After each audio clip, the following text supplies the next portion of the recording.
yung seafood. Seasonal eh. Kung ngayon tanungin mo, mahilig ako ngayon sa mga tahong-tahong, ganyan. Pero baka next week, balik na naman ako sa sugpo. Ayan, alam okay na ang din bias. yan. Yan. Oo, sarap naman ang lahat na sinabi mo, Oo Mama. nga. Naku, ito para sa mga budgetarian na nanay at tatay na naghahanap ng pangsinigang. Yum. Pwede ihaw. Ikaw, ano naman style ang gusto mo sa seafood mo? Ako, Mama, gusto ko yung mga pinakuluan O na. yan, mga healthy. O Oo. pwede din yan. Ito, alamin natin, Mau, ang presyo ng mga paborito ninyong seafood. Kaya price check muna tayo sa mga mega Q-Mart sa Cubao, Quezon City. Kasama si Lala Laila. Lai, good morning! Good morning, Lai. Naku, ano yan? Anong Ano ba yan? ginagawa mo? Crab look ba yan? Mami Shiki! Mami, good morning! Fish Bibi Jung!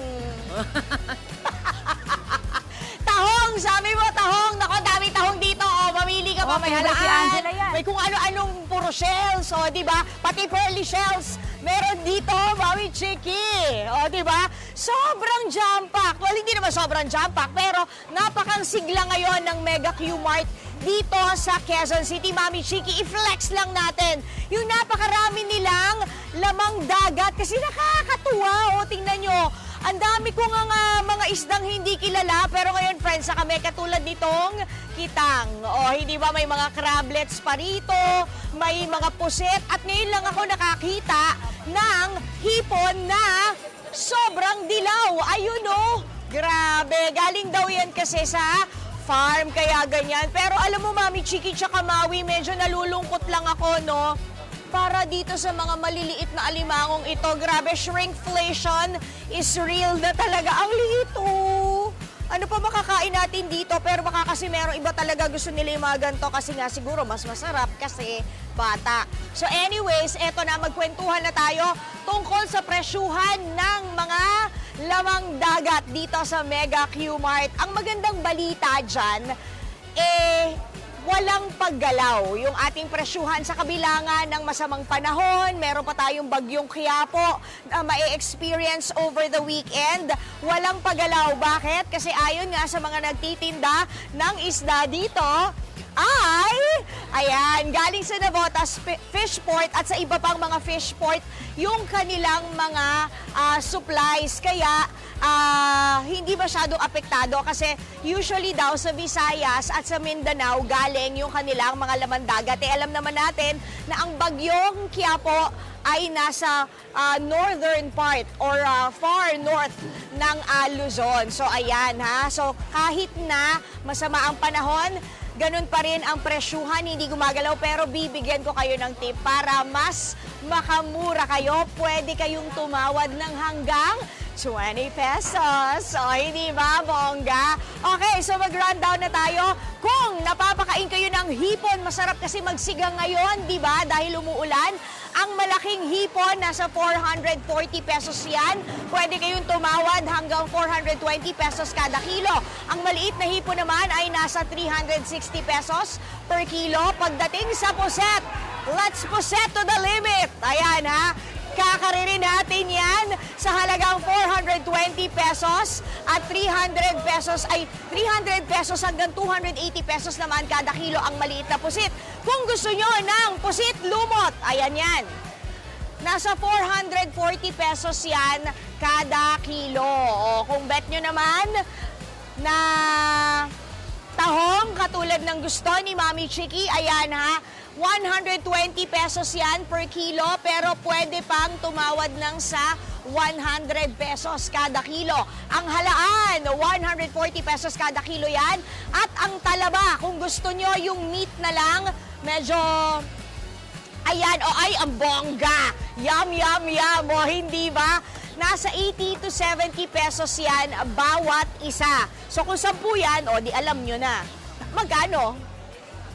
80 pesos to? 80 pesos? O isa per piece, di ba?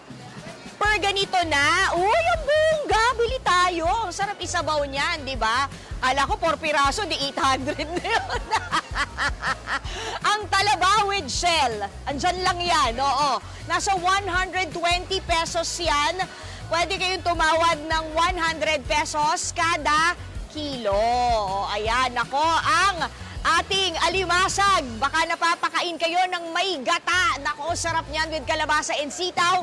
500 pesos yan kada kilo. Pwede kayong tumawad hanggang 480 pesos. Yung ating large na alimasag, pwede kayong tumawad ng hanggang 440 pesos kada kilo. At yung maliliit naman na alimasag, mula sa 160, pwede kayong tumawad ng 140 pesos kada kilo. Ay, hindi pa ako tapos. Meron pa tayong alimango. Grabe, graded recitation ito, ha? Ang alimango, 600 pesos hanggang 580 pesos kada kilo. At yung maliliit na crablets, yung ginagawa ninyong crispy crablets with breadcrumbs, masarap yan. 300 hanggang 280 pesos yan kada kilo. Kung gusto nyong itorta yung crab meat o kaya naman isama sa inyong fried rice, 620 hanggang 600 pesos kada kilo yung crab meat na, ha? Pero kung gusto nyo ng pulang crab meat, nasa 450 hanggang 430 pesos yan kada kilo kung gusto nyo gumawa ng authentic na kani. O, di ba? Bonggang-bongga lang. Kausapin natin si Cindy Loseriaga, ang ating isa sa mga magagandang nagtitinda dito. Halika rito, Cindy. Parang ang dami nyo namang tinda. Nauubos nyo ba to sa maghapon? Yes po, kasi whole day po kami. Whole day. Pero kamusta ang bentahan or kamusta naman ang inyong negosyo? Dahil nga, medyo tayo ngayon, di ba? Umuulan. Tinatangkilik pa ba tayo ng ating mga mamimili kahit umuulan? Stable pa rin po. Ay, very good. O, di ba? Kapag nga may tumatawad, binibigay nyo naman. Yes po, halimbawa po, 440. Taka less po kami ng 20 pesos. Hanggang 20 lang ba talaga? Hindi nadadaan yan sa ganda? Pwede naman po. Ay! Sabi ko na, may ibababa pa yan. Bonggang-bongga lang. Lalo po pag Okay. Ang dami yung sariwa, ang dami yung magaganda, pati salmon head, bangus, dagupan. Saan ba kayo pwedeng mahanap? Pwede yata kayong online order? Pwede naman po. Ano ang kailangan naming hanapin? Yung pangalan po ni Miss Teresa Miranda Silvestre po. Ayun, sa Facebook, sa Apo, social sa media, social kasi baka media. dito rin hanapin. Sorry. Hanapin nyo sa Facebook, Teresa Miranda Silvestre. Very responsive naman. Okay, maraming salamat, Cindy. Sige, magtinda ka na. O, paano? Ayan muna, Mami Shiki and Maui. Pasensya na, napahaba. Pinaka-latest dito sa Mega Q-Mart in Quezon City. Eto mga barkada ko Kanina pa to nagkukulit Ayan, balik sa inyo sa studio. Laila, kung naririnig mo lang yung topic namin dito, usapang nga. seafood nakakagutom. Lahat na ng klaseng luto, pero good news yan, nagbabaan ng presyo. Yes. Ayan, kahit pa paano maganda bunga na ating Friday, ng ating Ayan. weekend. Maraming Mag-seafood salamat. na, mag-seafood na. Yes, Lai, salamat sa'yo. Mga kapatid, Maui David po. Para laging updated sa viral food spots at unique destinations, mag-follow at subscribe na sa social media pages ng News 5.